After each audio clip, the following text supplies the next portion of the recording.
Баршаңызға қайырлы күн, менің оқырмандарым, менің каналыма қош келдіңіздер. Менің каналыма тіркеліп, қоңырауша белгісін баса кетіңіздер. Сіздермен Динара. Достар, менің каналымның жылжуына және дамуына үлестеріңізді қоса кетіңіздер. Бүгін сіздермен орешкидің жасалу жолын көрсететін боламын. Және де менің видеом ұнаса, достарыңызбен бөлісіп отырыңыздар.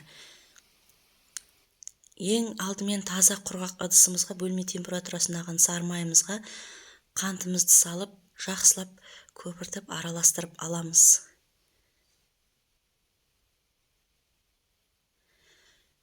Осы орешкиге қажетті заттарды описание бөлімінде қалдырамын. Және де бір дана жұмыртқаға шым-шым тұзымызды салып, тағы да жақсылап араластырамыз. Жұмыртқа мен майымыз біркелкі масса болуы керек. Сонда орешкилер әдемі, тәтті болып шығатын болады. Егер менің видеом ұнаса, достарыңызбен бөлісіп отырыңыздар. Және де қолдауларыңызды күтемін. Егер видеом ұнаса, лайк басып, комментарий қалдыруларыңызды өтінемін. Алдын ала електен өтілген ұнымызды майымыздың үстінен салып, жұмсақ қамыр илеп аламыз. Осы қамырды 1 сағат, 1,5 сағат көлемінде пакетке салып, тоңазытқышқа салып қоямыз. Сонда қамырымыз әдемі болып шығады. Қолда көп ұстаудың қажеті жоқ, өйткені бұның құрамы сары май. Сары май еріп кетеді жылы қолда. Мінекей, дайын болып қалды менің қамырым. Енді тоңазытқышқа жіберемін. Менің қамырым 1 сағат тұрды, сонда қамырым әдемі болды. Осы қамырды таразының көмегімен 6-7 грамм көлемінде бірнеше бөліктерге бөліп алдым. Алдын ала орешницаны тоққа тығып қыздырып алдым. Орешницаны майлаудың қажеті жоқ, өйткені бұл қамырдың құрамы бірді сары май. Тез-тез бірнеше бөліктер шариктерге бөліп істеп аламыз. Қолымыз жылы болғаннан кейін қамырымыз босап кетеді. Мінекей, қызды осыған саламын. 5-7-8 минут көлемінің аралығында тез пісіп қалады. Жасап көруге кеңес беремін. Балаларыңыз ұнайды деген сенімдемін.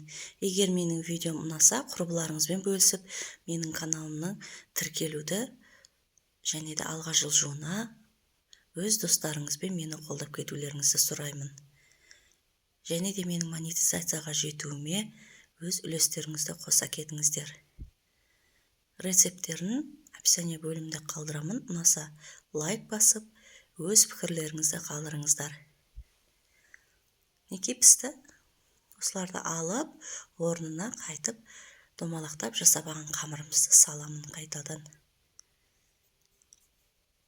Көп уақытты ұстамайды, тез-тез дайын болады. Арасындағы салмасына варенканы ғана мен салдым. Сіздер арасына жаңғақ салсаңыздар да болады, өз қалауларыңыз.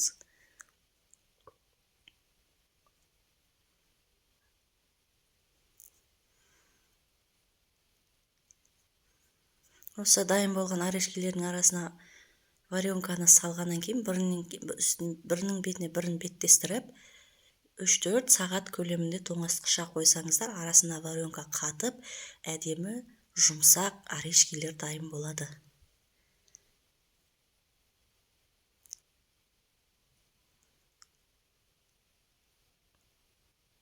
Жасалу жолы өте оңай.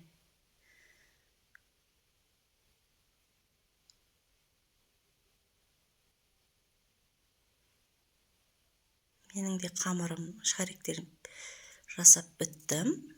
Енді соңғы бөліктерін пісіріп аламын.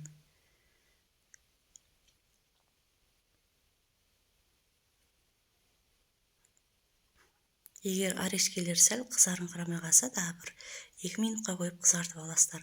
Мен осындай варенканы қолдандым. Үйде барым осы еді. Арасына жаңғақ салсаңыздар, дәмі өте тамаша шығатын болады. Осы дайын болған орешкилерді 3-4 сағат көлемінде тоңазытқышқа қойып қойдым. Егер менің видеом ұнаса, лайк басып пікірлеріңізді қалдырыңыздар. Мен сіздермен қоштаспаймын. Келесі видеода кездескенше аман сау болыңыздар.